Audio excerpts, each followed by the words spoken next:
Assalamualaikum warahmatullahi wabarakatuh.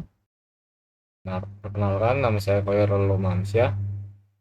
Kelompok 8 bersama Suherlan Gunawan. Ini saya akan menjelaskan analisis prediksi berat badan berdasarkan konsumsi kalori menggunakan regresi linear. Di sini ada estimasi. Estimasi merupakan salah satu teknik fundamental dalam data mining yang berfokus pada prediksi nilai variabel numerik berdasarkan pola yang ditemukan dalam variabel prediktor lainnya. Secara esensial, teknik ini mengubah data mentah menjadi model matematika prediktif yang mampu memberikan perkiraan nilai yang belum diketahui. Dalam konteks proyek ini, kami menerapkan konsep estimasi untuk membangun sistem prediksi berat badan pegawai. Sistem ini dirancang untuk menganalisis pola konsumsi kalori harian dan menghubungkannya dengan berat badan aktual, sehingga dapat memberikan estimasi yang akurat mengenai berat badan seseorang berdasarkan asupan kalorinya. Pendekatan ini tidak hanya memberikan wawasan statistik, tetapi juga diimplementasikan sebagai alat pendukung keputusan dalam program kesehatan dan kesejahteraan pegawai. Kemudian ada metodologi TRIPS-DM.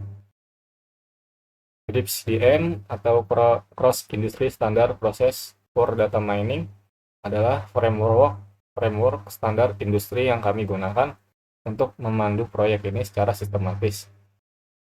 Metodologi ini terdiri dari 6 fase berurutan yang memastikan proyek berjalan terstruktur dari awal hingga implementasi.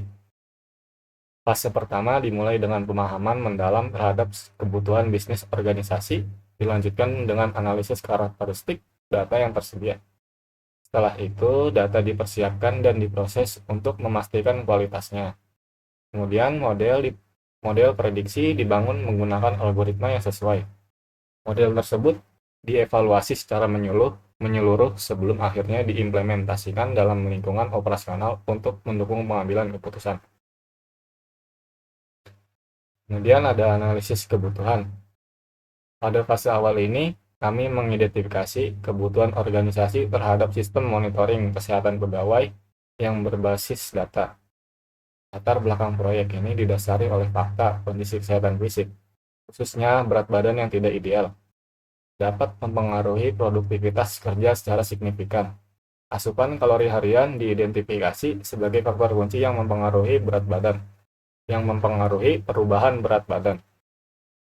Secara spesifik, tujuan yang ingin dicapai melalui proyek ini adalah membangun model estimasi yang dapat memprediksi berat badan berdasarkan pola konsumsi kalori, menganalisis hubungan statistik antara kedua variabel tersebut, serta menghasilkan rekomendasi kesehatan yang dapat membantu pegawai mencapai berat badan ideal. Kemudian di sini ada pemahaman data.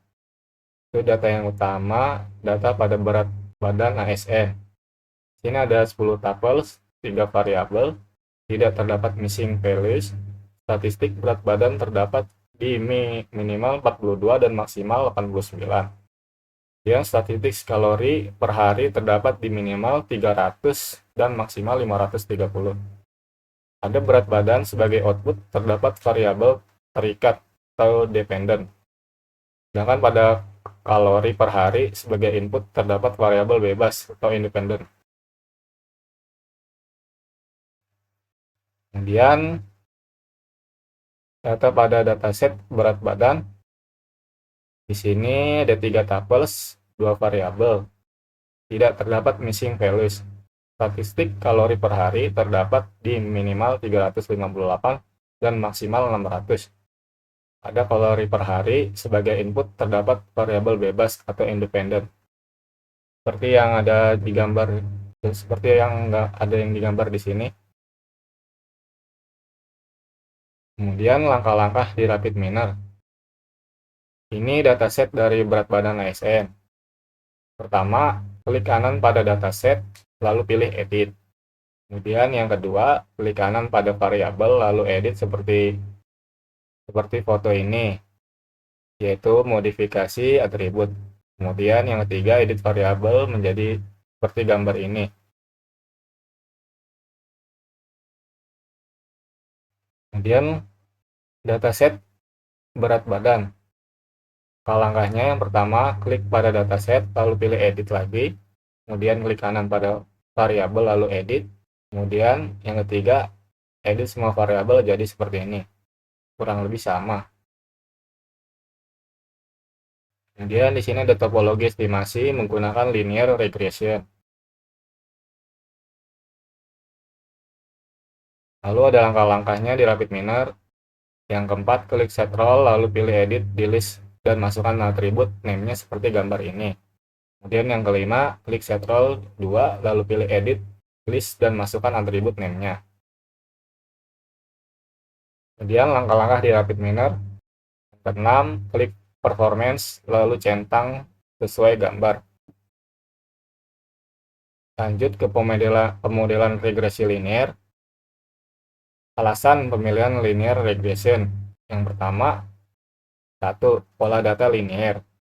Data menunjukkan tren jelas, kalori naik, berat badan naik, ADI 530 kalori, 89 kg, Rudi 300 kalori, 48 kg.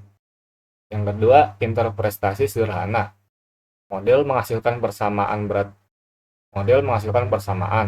berat sama dengan A ditambah B dikali X kalori.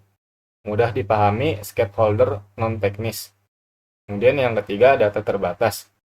Hanya 10 data cocok untuk model sederhana. Kemudian yang keempat, komputasi cepat, efisien untuk proyek skala kecil. Dan yang kelima, baseline model, dapat dibandingkan dengan algoritma kompleks nantinya. Dan di sini ada hasil algoritma linear regression. Di sini ada tabel nama tidak 600 kalori X.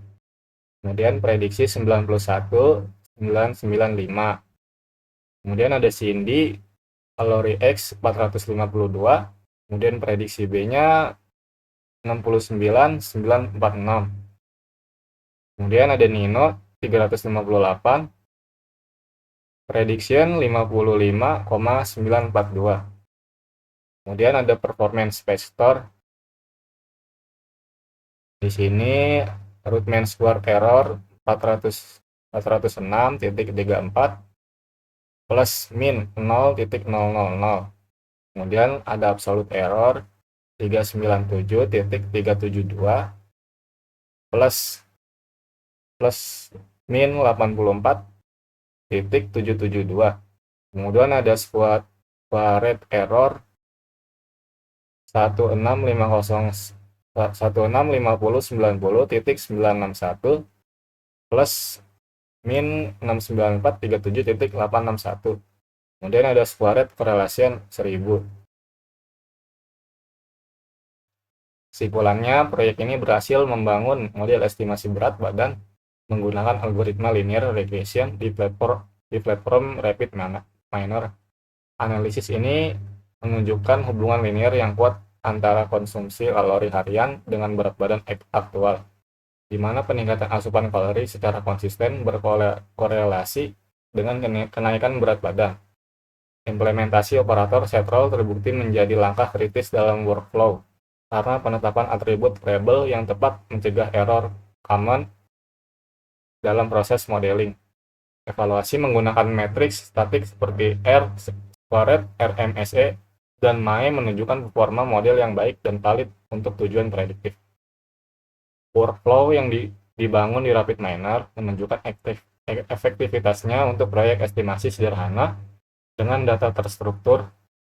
Model yang dihasilkan telah siap diimplementasikan sebagai sistem monitoring kesehatan pegawai, memberikan dasar yang solid untuk pengembangan lebih lanjut dan integrasi dengan sistem manajemen sumber daya manusia yang ada.